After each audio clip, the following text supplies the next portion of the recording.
조갑제TV 시청자 여러분 안녕하십니까. 2021년 11월 17일 오전 11시 53분입니다. 조 바이든 미 행정부가 중국의 인권 문제를 압박하기 위하여 내년 베이징 동계올림픽에 대하여 외교적 보이콧을 조만간 선언할 것으로 예상된다고 워싱턴 포스트가 현지 시간 어제 기사에서 언급을 했습니다. 올림픽이 열리면은 보통 외국 정상과 각국 고위급 대표단이 주최국을 방문하여 양자회담을 하는 등 일종의 국제회의 성격을 갖게 되는데 올림픽 외교를 하지 않겠다고 선언한다는 겁니다. 워싱턴 포스트는 이 신문이 워싱턴에서 발행되므로 뉴욕타임스와 더불어 아주 정확한 정보를 많이 가지고 있는 언론사입니다. 외교 안보 칼럼니스트 조시 로긴이 쓴 기사입니다. 바이든 행정부 조만간 베이징 올림픽 외교적 보이콧 선언이란 제목의 칼럼인데 소식통을 인용했다면서 백악관이 바이든 대통령과 어떤 행정부 관리들도 베이징 올림픽에 참석하지 않을 것이라고 발표할 것이라는 겁니다. 이번 외교적 보이콧은 미국 선수들에게는 영향을 미치지 않고 중국 정부의 인권 유린에 대응하기 위한 것이라고 풀이했습니다.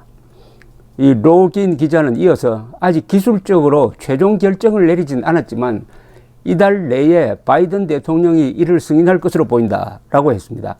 그런데 어제 있었던 3시간 30분 동안 진행된 미국과 중국 화상정상회담에서 시진핑 주석은 올림픽에 바이든 대통령을 초청할 것이라는 관측이 나왔지만은 어제는 올림픽 이야기는 없었다고 합니다.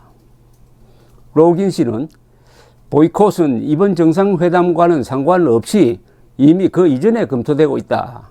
오히려 회담이 끝난 만큼 미국 측이 보이콧 발표를 미룰 요인이 하나 줄어든 상황이라고 했습니다. 이어서 바이든 행정부가 올림픽 불참 결정을 하더라도 선수 출전을 막지는 않을 것으로 보인다고 했습니다. 동맹국들에게도 보이콧을 압박하지 않고 스스로 결정하게 할 것으로 예상된다고 했는데 바이든 대통령이 또는 미국의 어떤 고위 관리도 가지 않는다면은 주변국에도 상당한 영향을 끼치고 한국이나 일본도 눈치 보는 게 아니라 동맹국으로서 상당히 고려하지 않을까 하는 그런 생각이 듭니다. 앞서 민주당 소속 낸시 펠로시 하원 의장은 지난 5월 청문회에서 미국 선수들에게 피해를 끼치지 않고 중국의 인권 유린에 대한 국제사회의 우려를 표명하기 위하여 베이징 올림픽을 그때는 보이콧해야 한다고 주장했었습니다. 펠로시 의장은 미 연방의회의 초당적 기구인 톰 렌토스 인권위원회가 주최한 중국 집단학살 올림픽이라는 청문회에 참여해서 위구르족 집단학살 문제에 대한 침묵은 용납할 수 없다. 침묵은 중국의 인권 침해를 허가하는 것과 마찬가지다. 라고 발언한 적이 있습니다. 이에 중국 외교부 대변인은 인권 문제를 중국을 비방하는 구실로 삼고 있다고 반발했었습니다. 조지 W 부시 전 미국 대통령은 2007년 중국의 티베트 인권 유린에도 불구하고 후진타오 당시 중국 국가조석의 요청으로 2008년 현직 대통령으로서 북경올림픽에 참석을 했었습니다. 자, 이렇게 되면은 한국 국내 정치에도 약간 영향을 줄 것으로 보입니다. 문재인 대통령은 북경올림픽에 상당히 기대를 하는 것 같습니다. 거기에 김정은을 오도록 해서 또 바이든 대통령이 거기 가면은 자연스럽게 만나게 한다든지 또 본인도 문재인 대통령도 갈 것이니까 자연스럽게 남북 대화가 이루어지고 그걸 가지고 조금 과장을 해가지고 그 한 달 뒤에 있을 대선에 영향력을 행사하려고 한다 하는 그런 시나리오가 이미 점쳐졌습니다.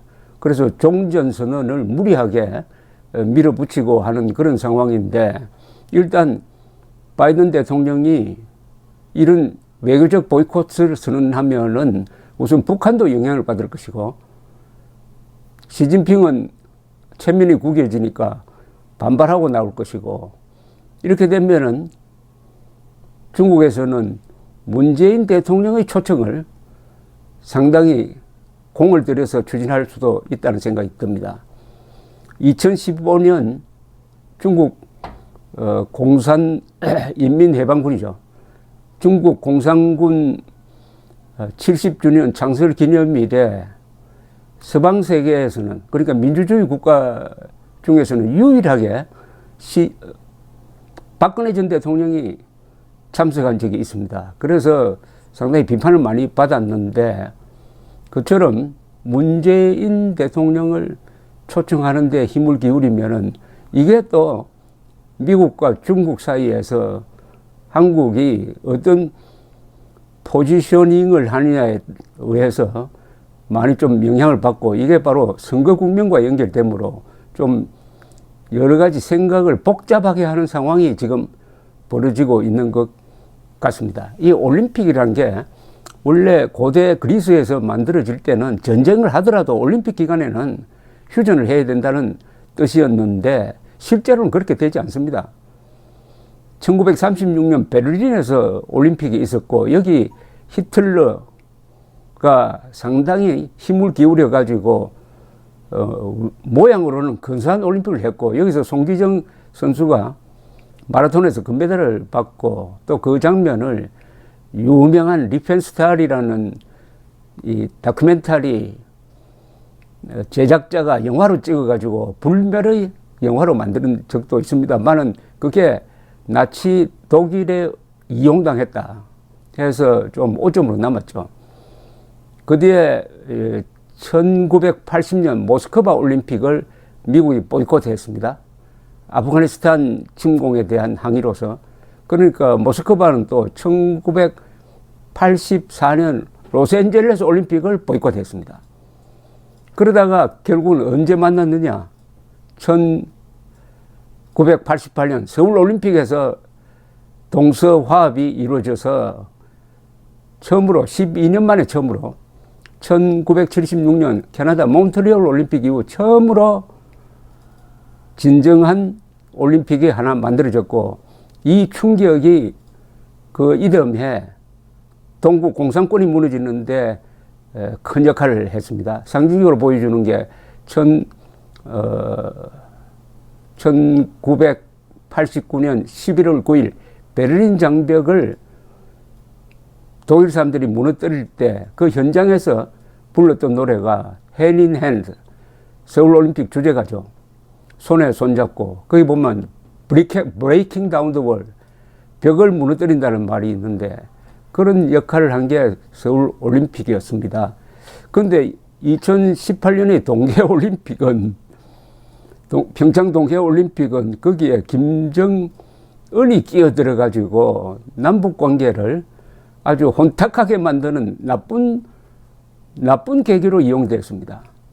그 재판이 북경 동계올림픽이 될까 걱정을 하고 있는데, 외교 보이콧하겠다는 바이든의 이 선언이 앞으로 어떤 파장을 일으킬지 주목되는 바입니다. 감사합니다.